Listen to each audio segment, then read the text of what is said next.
Hello friends, आज इस video में हम लोग बात करने वाले हैं रिलायंस इंडस्ट्रीज पे। तो रिलायंस इंडस्ट्रीज आज जो है काफ़ी बड़ा फॉल देखने को मिला। लगभग 2.66% की गिरावट के साथ आज रिलायंस का शेयर जो है एक बहुत ही अपने मेजर सपोर्ट लेवल को ध्वस्त करते हुए नीचे क्लोजिंग दिया है। वो जो सपोर्ट था वो था आपका जा करके 2360। सबको एक उम्मीद थी कि 2360 के आसपास आकर के रिलायंस को एक सपोर्ट लेना चाहिए और ये लेवल ध्वस्त होते हुए नहीं दिख रहा था, बट फाइनली आज इसने इस लेवल को एक अच्छे क्लोजिंग के साथ में तोड़ दिया है। इसके पहले की अगर प्राइस एक्शन देखें तो यहाँ पे एक लॉन्ग लेग्ड डोजी कैंडल हमको देखने को मिल रहा है, राइट। और नॉर्मली ये एक जिस हिसाब का सपोर्ट लेवल था, यहाँ पे अगर इस डोजी के ऊपर अगर ट्रेड करता क्लोजिंग आती तो रिलायंस में एक अप मूव एक्सपेक्ट कर सकते थे, बट फाइनली इसने लॉन्ग लेग डोजी के लोअर लो को ब्रेक कर किया और क्लोजिंग नीचे की और आई है 2332 पे। तो ये तो सारी कहानी है, ठीक है। ये तो सारी कहानी है कि हुआ क्या आज, बट अब आगे क्या हो सकता है, तो आगे की एनालिसिस करते हैं। तो आगे सबसे पहले ये जो सपोर्ट है इसको मैं फिर से लिख देता हूँ 2360 का, ठीक है। चलिए हम लोग एक काम करते हैं, ये डेली चार्ट है। एक काम करते हैं हम लोग इसमें लगा लेते हैं ईएमए, पहले सबसे पहले ईएमए लगा लेते हैं। तो अगर ईएमए की स्थिति को रीड करें डेली चार्ट पे तो क्लियरली ये जो ईएमए है वो 200 डे का एक्सपोनेंशियल मूविंग एवरेज मैंने लगाया हुआ है।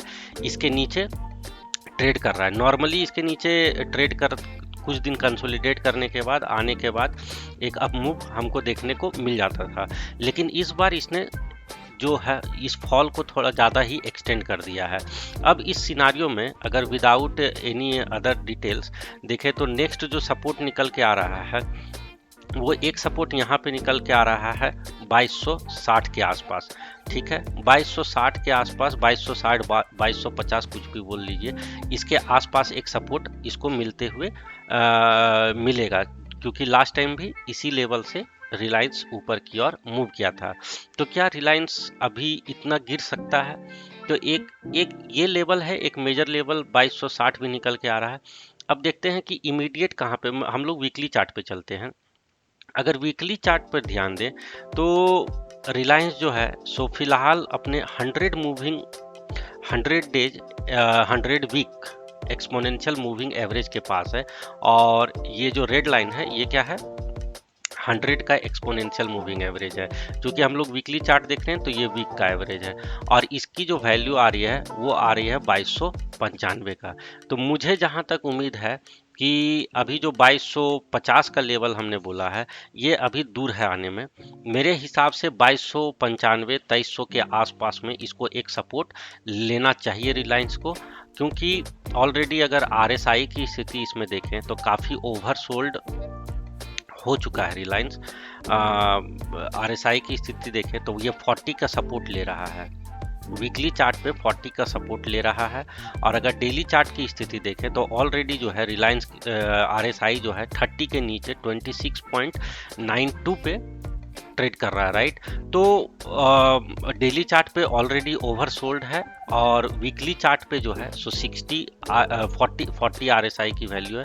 और अगर मंथली चार्ट पे देखें तो मंथली चार्ट बहुत इंपॉर्टेंट है। देखिए मंथली चार्ट पे क्लियरली ये 20 ईएमए पे खड़ा है, राइट।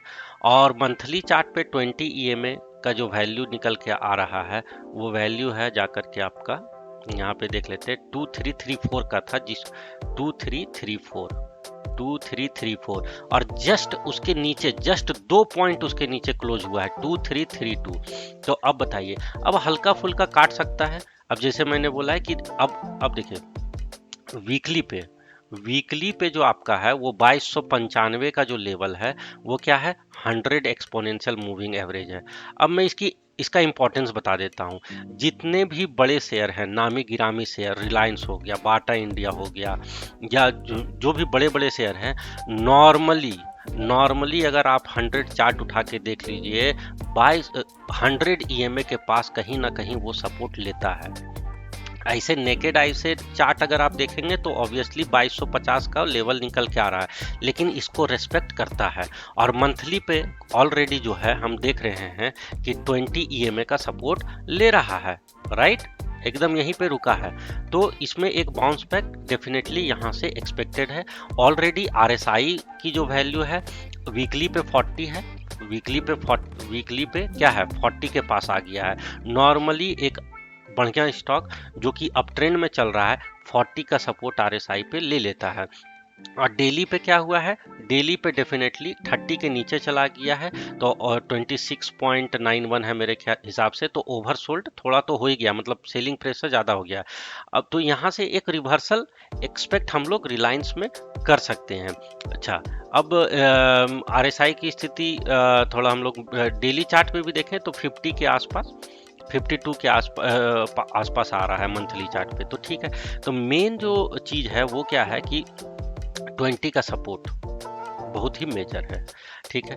अब इसी को हम लोग एक काम करते हैं, मैं एक और इंडिकेटर यूज करता हूँ, इचिमोकू ट्रेडिंग सिस्टम, ठीक है।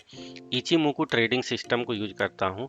तो इचिमोकू ट्रेडिंग सिस्टम के अनुसार, इचिमोकू ट्रेडिंग सिस्टम के अनुसार भी अगर आप वीकली चार्ट देखेंगे तो ये जो फ्लैट लाइन होता है, ये फ्लैट लाइन जो यहाँ पे है, ये काफ़ी इम्पोर्टेंट क्या है, सपोर्ट प्रोवाइड करता है। ये चुंबक की तरह काम करता है, और इसके नीचे अगर प्राइस थोड़ा बहुत चला भी जाए तो ये इसको खींच लेता है, ठीक है। तो इतना समझ के रखें। तो इसकी भी जो वैल्यू आ रही है निकल के मोटा मोटी, वो लगभग जा करके 2290 के आसपास आ रही है, ठीक है। ये वाला वैल्यू देखेंगे 2290, 23, ठीक है, 2314 और मतलब 2290 से 2290 से लेकर के 2300 का वैल्यू निकल के आ रहा है। तो ये इसको एक अच्छा सपोर्ट प्रोवाइड करेगा, ठीक है। तो मेरे हिसाब से अभी नियर टर्म में जिस हिसाब पूरा चार्ट एनालिसिस जो हम लोग किए हैं, वो लगभग जो है 2300 का जो लेवल है, फाइनल कमेंट क्या है, 2300 का जो लेवल है, ये एक इम्पॉर्टेंट लेवल है। मेरे हिसाब से रिलायंस जो है 2300 के आसपास कहीं ना कहीं आ करके इसका फॉल पे पूर्ण विराम लगना चाहिए। अगर नहीं लगा तो फिर ठीक है, 2250 का लेवल खुल जाएगा, ठीक है। तो अभी तुरंत ज़्यादा बियरिश ना हो जाए इस पे, और अगर 2250 देखने को मिलता है तो वहाँ पे अगर आप होल्ड कर रहे हैं तो उसको थोड़ा होल्ड और क्वांटिटी यहाँ पे क्या कर सकते हैं, ऐड कर सकते हैं, ठीक है। तो होप ओवरऑल एनालिसिस पसंद आया होगा। तो फिर मिलते हैं नेक्स्ट वीडियो में। Thanks for watching the video, take care.